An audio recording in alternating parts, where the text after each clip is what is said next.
Yo, yo, what's up, you guys? It's Jules with Iron Soul Training here, and I wanted to give you the top 8 reasons that you're not losing weight.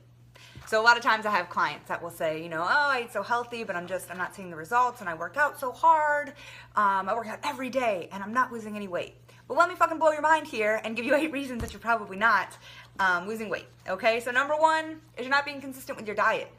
You'll go Monday to Friday, you're on point, you're feeling good, you're like, yes, I'm gonna eat healthy, I'm gonna eat my clean chicken and my vegetables and my rice and just, really watch what I eat and not eat out and all this stuff. So you're great Monday through Friday.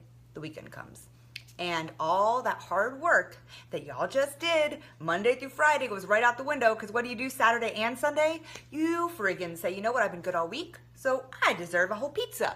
I deserve like 5,000 beers. I deserve, 4 glasses of wine, plus this, plus that. And basically, y'all eat over the calorie limit that you've given yourself for those 2 days by a shit ton, and then you derail all the work that you did during the week.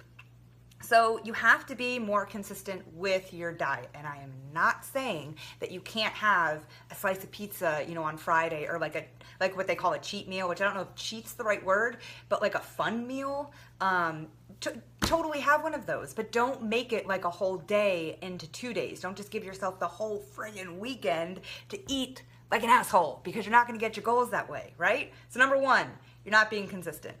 2, you're not tracking your meals. And I know how friggin' annoying it is to have to think about that and be like, oh shit, well I better write down everything I eat. But you don't have to be super, super crazy about it. You can just basically write it down on a sheet of paper, use MyFitnessPal if you want to.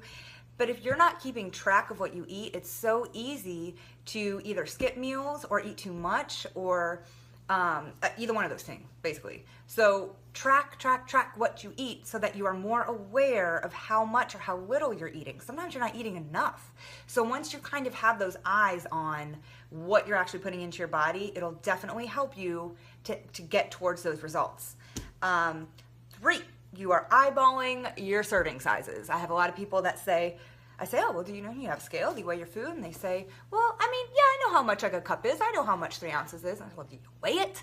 And they don't. They eyeball that shit. And it's like, I'll say, okay, well, one of my clients, okay, well, how much, what would you say? I give them 3 little objects, like, like a little lighter, this and that. And I say, what would 2 ounces of chicken look like?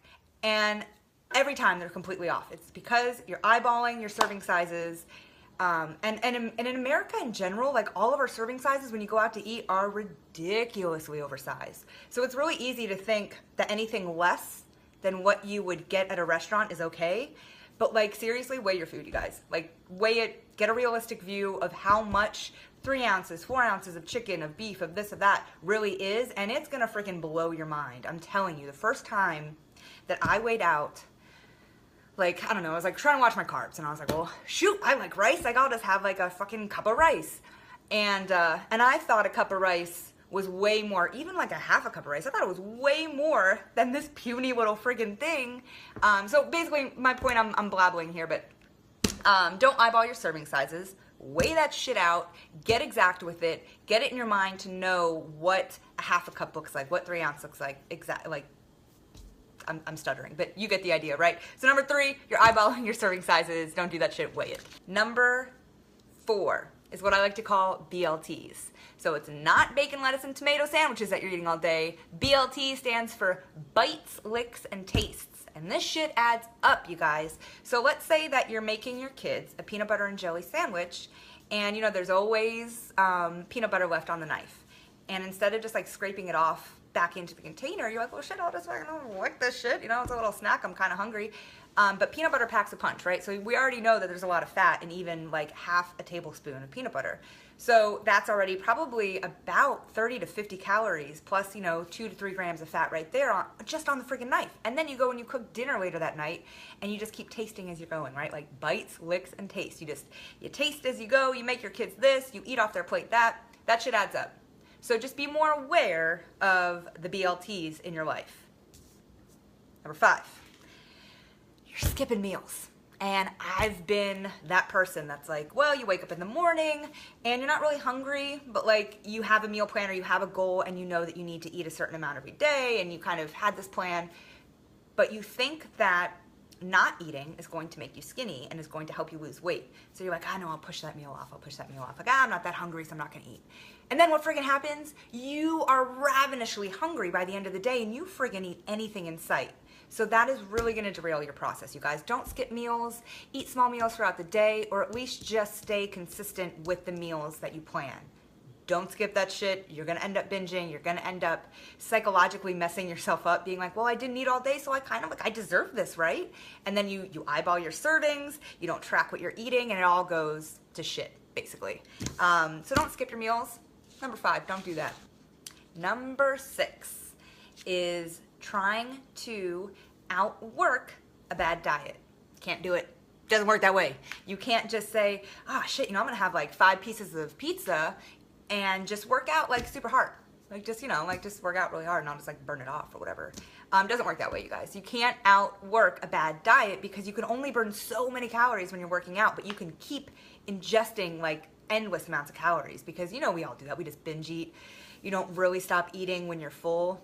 It's when you hate yourself that you're done. So I've been guilty of that. But I guess my point is you can't just exercise it off. It just doesn't work that way. And on top of that, that's not a healthy way to even look at, exercise or food. You should never think of working out as like a consequence for eating or like that's just not healthy. Like that's just not a good relationship to have with your body, with food, with working out. So you can't, more activity does not equal more food, basically is the point. You can't outwork a bad diet.